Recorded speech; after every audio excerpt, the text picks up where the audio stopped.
Hi guys! Magandang gabi! Welcome back po dito sa Gandara SRU channel for Showbiz Update.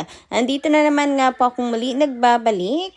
Nagmamaganda ninyo kachismosang Kim Pao. Wala na pong iba. Ang lokareta si Gandara SRU upang maghatid sa inyo ng latest update and fresh happenings patungkol kina Kim Chiu and Paolo Avellino. And para po sa gabing ito ang tatalakayin natin. At pag-uusapan ay mayroon pong kinalaman na dito sa magiging pasabog ni Kimi mamaya po sa kanyang special vlog ngayong gabi. Pero bago po ang lahat, sa mga hindi pa nakaka-subscribe sa ating channel, pakiclick lang po tayo na ating subscribe button at notification bell na nariyan sa baba upang kayo ay maging updated at ma-notify tuwing may bago tayong chika at balita hinggil sa Kim Pao. Basta mga balita na may kinalaman kina Kim Chiu and Paolo Avellino, sagot na po natin yan. Anyway, pasensya po pala kagabi kung wala po tayo. Sumama yung ating pakiramdam. So, rest din, 'di ba, ang atin pong katawan. Anyway, para makabawi sa inyo, narito na po ang ating mga nakalap na balita ngayong gabing ito. So, unahin natin pag-usapan itong nakita nating post na kung saan para po ito sa mga panay po ang pagpapakalat ng hatred, lalo na po kina Kim and Paolo na ginagawa pang sinungaling ang Kim Pao. So sabi dito, sino ba kasi may sabi na may tinatago si Boy? Sa kanya galing mismo, wala siyang tinatago. Kung tutuusin, pakalat-kalat na nga si Boy at si Baby Girl sa Pasig. Wala silang tinatago at wala silang pake sa inyo mga bashers. Kasi nga, tanungin nyo na lang yung mayor ng Baguio. Why? So, ayan. Nung nakaraan nga si Kimi nasa Pasig, diba? Yung i-share po natin. So, marami na rin nagsasabi na napapadalas nga raw po si Kim Chiu na nakikita po na nasa Pasig, na para bang isa na siyang lehitimong taga-Pasig, na para bang anak Pasig na talaga si Chinita Princess at nakatira na po doon kasi napapadalas daw po siya sa Pasig. Tapos eto naman, meron na naman nagsabi na pakalat-kalat lamang po ang Kim Pao sa Pasig or si Boy at si Baby Girl. Pakalat-kalat daw po sa Pasig. Walang tinatago. And I agree kay Pao na po nang galing na wala naman siyang tinatago. 'Di ba? Ayan. Pwera na lang talaga kung merong napagkasunduan. So, ganun po si Paolo. What you see is what you get, period. So, kung ano nakikita niyo sa Kim Pao, ayan, wala pong halong, fake. Walang halong peke. Sabi ni Pao, hindi niya kayang sikmurain yung mga pinagagawa sa kanya kapag hindi naman talaga totoo, like sa love team, kaya ayaw niyang makulong. Yung pa-sweet-sweet ganyan, hindi niya kayang sikmurain yon. Yung manloko ng mga fans. Tingin ninyo, gagawin pa ni Paolo yan, na they are sweet ni Kim Chiu, kung hindi totoo silang dalawa. 'Di ba? Biruin niyo yun, ilang taon na, and halos araw-araw lagi silang magkasama. Kung hindi totoo, hindi yan kaya ni Pao gawin. Pero wag ka, even walang work, magkasama silang dalawa. Kaya ayun, na masasabi na lang natin sa mga bashers, sorry. Sorry na lang mga bashers hanggang ngayong 2026. Anyway, dumako naman tayo dito sa vlog ni Chinita Princess. Mamaya po yan. Abangan po ninyo ang vlog ni Chinita Princess ngayong gabi. Ayan po, 5 hours na lang. 'Di ba? Mga 8 PM po ito. Abangan po ninyo. Special ang vlog na to para sa atin and kay Chinita Princess kasi ito yung kanyang first vlog para sa taong 2026.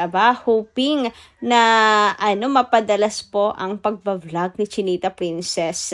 'Di ba? Kahit yung mga jogging nila ni Pao, sana ma-vlog po 'yan ni Kimi. So mamaya abangan nyo, napaka special ng vlog na 'yan, and for sure may pasabog si Chinita Princess. So this 2026 talagang ano, kasi nakita naman natin, 'di ba, na mukhang nagpa-feng-shui na naman si Chinita Princess. Ibig sabihin naninigurado na siya. 'Di ba naalala niyo yung hula sa kanya?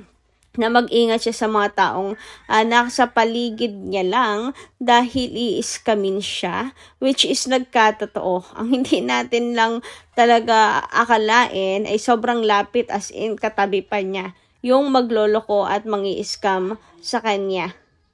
Maraming bagay naman daw eh. So ngayon, ayan, maninigurado na ang ating Chinita Princess. Talagang sure kapag may mga ganyang hula sa kanya, talagang aanuhin na niya yan. 'Di ba? Isa sa isip na niya yan na mag-iingat talaga. Pero usually ginagawa naman ni Chinita Princess yan para sa, mukhang maganda yung balita, para sa mga Year of the Horse. Kasi based po sa pa-trailer or pa-teaser nito si Chinita Princess, mukhang maganda or good news ang po sa kanya hula. So abangan po natin ang vlog na yan ni Kimi. Lalo pat ito yung first vlog nga niya ngayong taon na 2026. At malay nyo, biglang madulas siya dito. 'Di ba? At may makalat tayong impormasyon sa kanila. Malay mo mahulaan yung kasal. Kung kailan siya ikakasal. 'Di ba, bongga? Anyway, dumako naman tayo po dito sa comment ni Ma'am Kitty Bell. Sabi niya rito, yan ang tawag ng tadhana. Matatawa ka nga. Halos mababali ang leeg ni Pao pag nakikita niya si Kim. Plus pa ang mga post niya para kay Kim na intended talaga for Kim.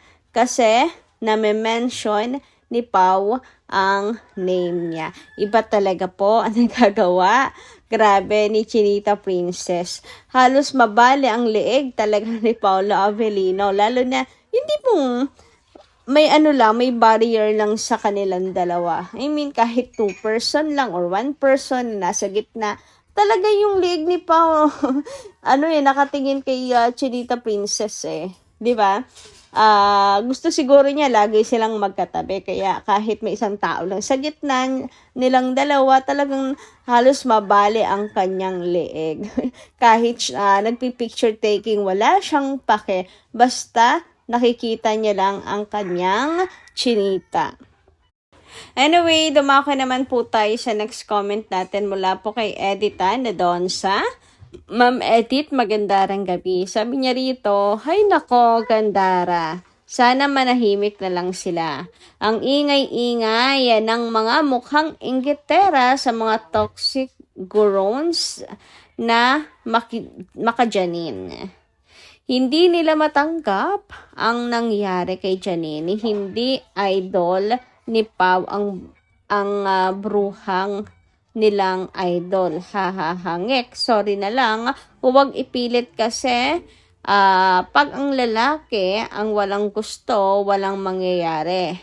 Kung may pagpilian, pera or Janine, sa pera na lang kami.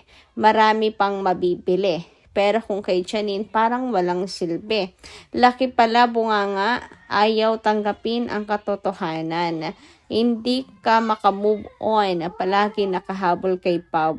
Na babae yan. Grabe si Ma'am Edita, yung kanyang comment, talagang may halong pagkasuklam. Wag naman ganun, 2026 na tayo, no? Sana naman ay huwag tayo mag-spread ng katoksikan, guys. This 2026, sana ma-achieve natin lahat. Yes, sana lahat tayo ma-achieve natin yung yung hayaan silang magninaw-ngaw, ganyan. Tapos tayo ay nakatitig lang na nakangiti sa kanila. Yung tipong sila na yung maiinis sa atin kasi walang pakel. So sana pag-aralan po natin yon. Pag-aralan natin na hayaan silang mapagod sa kakangaw-ngaw. Tapos ang pinakang ganti lang natin ay ang nakakainis ng ngiti sa kanila. Anyway, dumako naman tayo sa comment ni Ma'am Merlita Aria Rodriguez. Ayon sa kanyang comment, magandang gabi po, Miss Gandara. Hindi ako makapag-comment dahil sobrang masaya at maligaya. Pero nag-aabang pa rin ako sa iyo hanggang dulo. Yes po, lalo na nung nakaraang araw, ang gaganda po talaga ng mga balita. Ang sarap po talaga kapag puro good vibes at puro ayudas, 'di ba? Ang sarap sa pakiramdam, makakatulog ka rin po ng matiwasay. Yung tipong kahit anong gawin ng mga bashers, walang magagawa iyon. Dahil hindi nung kayang pigilan ang atin pong saya na nararamdaman. Anyway, maraming salamat sa inyo pong pagkokomento at ingat po kayo palagi. Hanggang dito lang muna ang ating update. Kita-kits po tayo sa mga susunod nating mga chikas. Marami pong salamat.